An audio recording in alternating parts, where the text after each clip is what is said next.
warahmatullahi wabarakatuh. Perkenalkan, nama saya Solihati, NIM 211241122. Saya adalah guru mata pelajaran fikih di Madrasah Ibtidaiyah Nurul Islam Ngalian Semarang, Jawa Tengah. Sekaligus mahasiswa PPG Bab 1 UI Syekh Jamil Jambil Bukit Tinggi. Saya akan melaksanakan uji kinerja praktek pembelajaran bab ibadah kurban kelas 5 semester 2 tahun pelajaran 2024-2025. Marilah saksikan video pembelajaran berikut ini.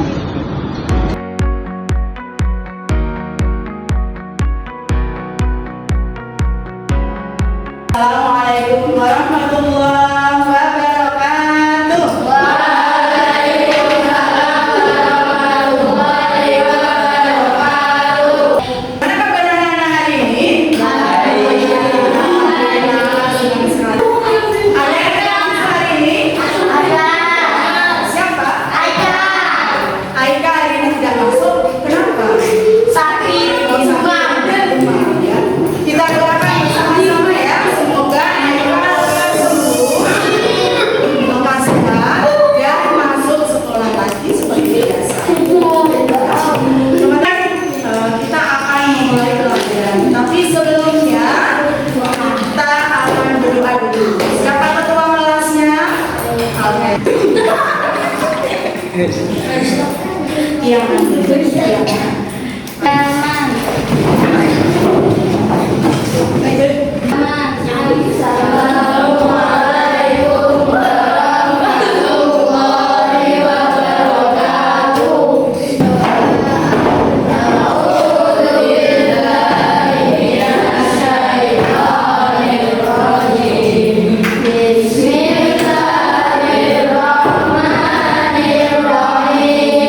belajar tentang kurban ya.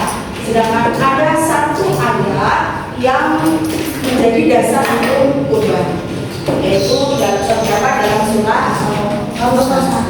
Nah, anak-anak sekalian, mari kita baca bersama-sama surat Al-Baqarah. Yang dipimpin oleh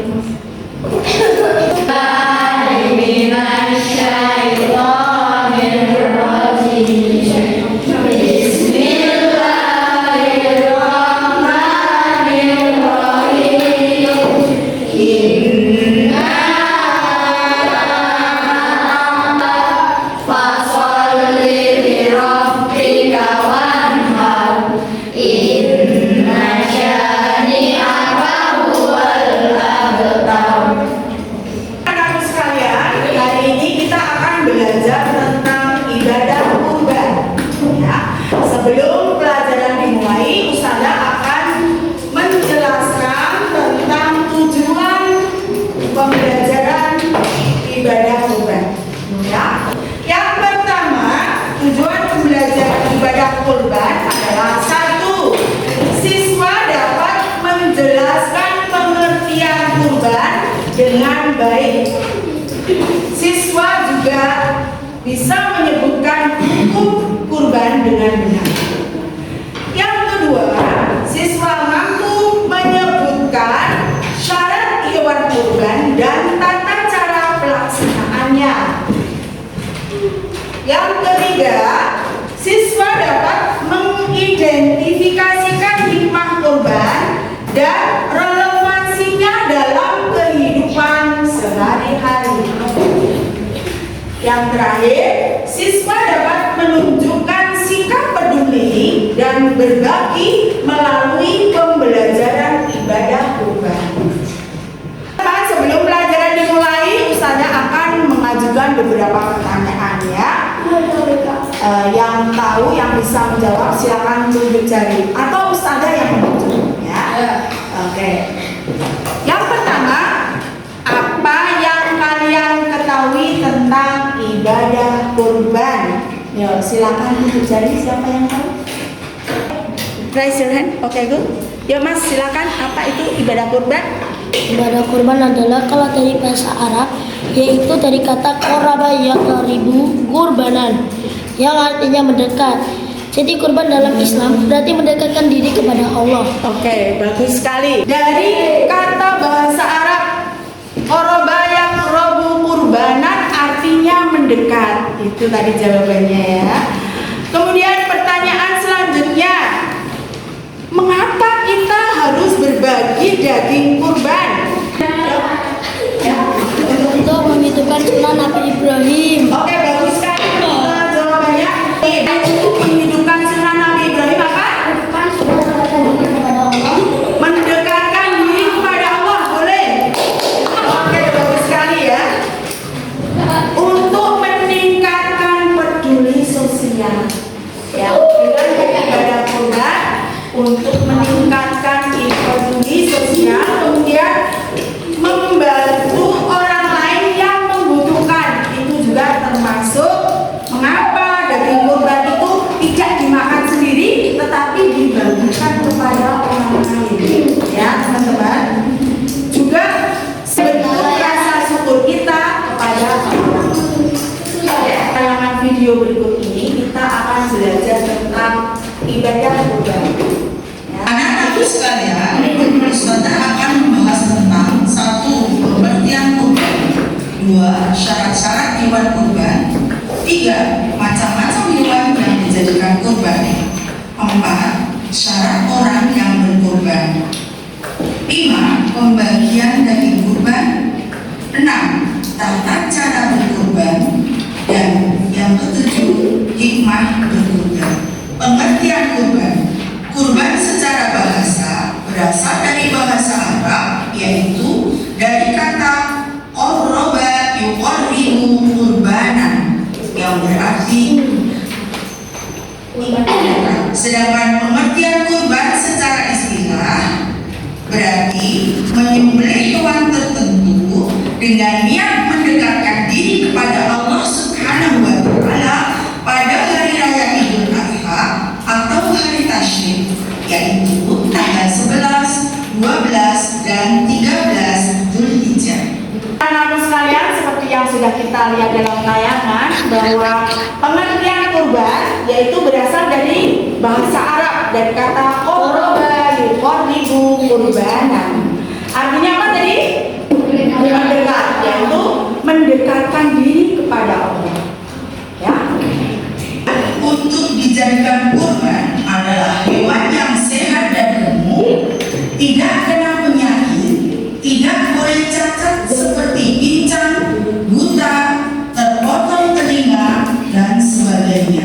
Hewan yang dapat dijadikan sebagai hewan kurban antara lain 1. Domba, 2. Kambing, 3. Sapi atau kerbau, 4. Unta. Hewan yang dikorbankan harus berumur sebagai berikut. Domba atau kibas telah berumur 1 tahun atau telah berganti giginya, disebut usinan. Kambing telah berumur 2 tahun lebih. Sapi atau kerbau telah berumur 2 tahun lebih. Sedangkan unta telah berumur 5 tahun lebih. Sekalian, tadi sudah dijelaskan tentang syarat-syarat hewan yang dikorbankan. Syarat-syarat hewan yang boleh dikorbankan, teman-teman. 1 apa? Tidak cacat. Kemudian tidak buta. Tidak pincang. Tidak terpotong telinga. Tentang hewan kurban, bukan hewan yang dikorbankan tadi apa saja? Sapi, kerbau, unta. Oke, yang pojok sana. Ini yang aktif luar biasa ya, Mas. Coba yang pojok, Mbak. Apa saja hewan yang boleh dikorbankan? Coba. Kerbau, sapi, unta, kambing. Sekali masuk, Mas. Ya, apa? Kambing. Ya, kambing, kerbau, sapi, unta, apa lagi, teman-teman? Kibas termasuk kambing ya. Kibas itu termasuk kambing. Teman-teman, hewan yang dikorbankan itu tadi batasan umur. Kalau kibas itu 1 tahun atau sudah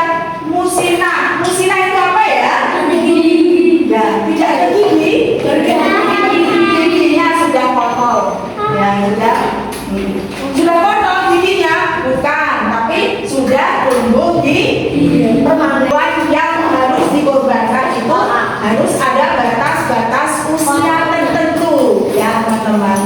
Oke, tangannya siap. Give me one, give me two,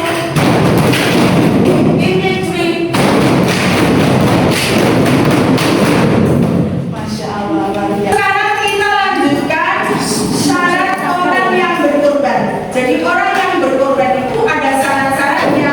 Apa saja ya? Orang yang berkorban disebut sohibul kurban. Adapun syarat-syarat dari sohibul kurban adalah orang yang melaksanakan kurban hendaklah orang Islam, merdeka, akil balik, dan menyediakan hewan kurbannya tanpa berhutang. Nah, itu tadi orang yang berkorban ada harus memenuhi syarat-syarat tertentu anak-anak ya. Syarat-syaratnya apa saja tadi? Satu, orang beragama Islam. Dua, sehat, merdeka. Terus apa lagi? Balik, sudah balik. Kemudian, ya betul. Kamu mau korban tapi utang, itu berarti tidak memenuhi syarat karena berkorban itu harus lunas dengan uang sendiri, maksudnya tidak uang berhutang. Ya sudah mampu untuk melaksanakan kurban itu. Jadi kurban adalah untuk ini ya, merelakan barang yang sangat dicintainya, yaitu kurban. Itu namanya pembagian hewan kurban. Hewan kurban diberikan kepada satu orang yang berkorban, dua pada fakir miskin, tiga kepada kerabat, empat kepada tetangga, lima kepada saudara muslim lainnya. Selanjutnya tentang tata cara berkorban. Satu, jangan dihadapkan kepada hewan lain. Dua, tuntunlah hewan tersebut dengan lembut. Tiga, pastikan bahwa alat yang digunakan untuk menyembelih hewan kurban harus benar-benar tajam. Empat, menghadap kiblat. Lima, penyembelih meletakkan kakinya yang sebelah di atas leher hewan. Enam, penyembelih sambil membaca basmalah dan takbir. Tujuh, hewan yang akan disembelih hendaknya dengan satu kali potong atau satu kali penyembelihan. Sekalian, pembagian daging kurban satu kepada orang yang berkorban itu boleh dibagi, boleh makan itu makan daging kurban sebanyak berapa? Sepertiga saja ya, tidak seperlima. Kemudian siapa lagi? Fakir miskin. Siapa lagi? Mas Alta? Kerabat, ya, tetangga, saudara, gitu, ya. Oke, baik. Selanjutnya tentang tata cara berkorban.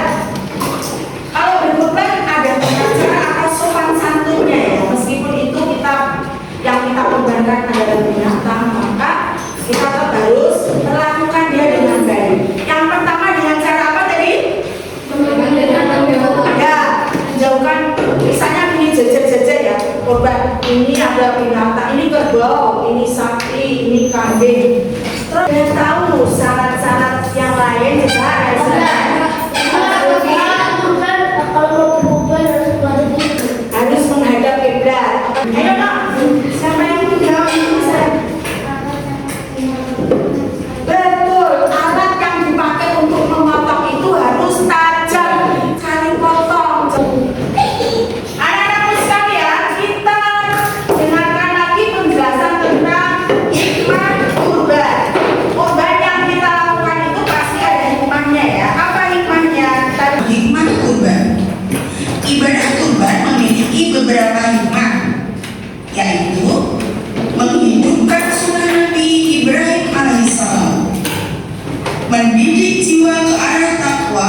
keridhaan Allah Subhanahu wa Ta'ala, juga menjadi hubungan kasih sayang sesama muslim. Nah, demikian tadi pelajaran kita tentang ibadah kurban. Anak-anakku sekalian, semoga kita bisa mengambil hikmah dari pelajaran ini dan menjadi orang-orang muslim yang taat kepada Allah Subhanahu wa Ta'ala. Nah, anak-anakku sekalian, ini tadi hikmah berkorban ya. Banyak sekali manfaat yang kita peroleh dari pelajaran ini. Satu, coba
sudah siap, tetapi kalian menunjukkan antusias dan semangat yang luar biasa.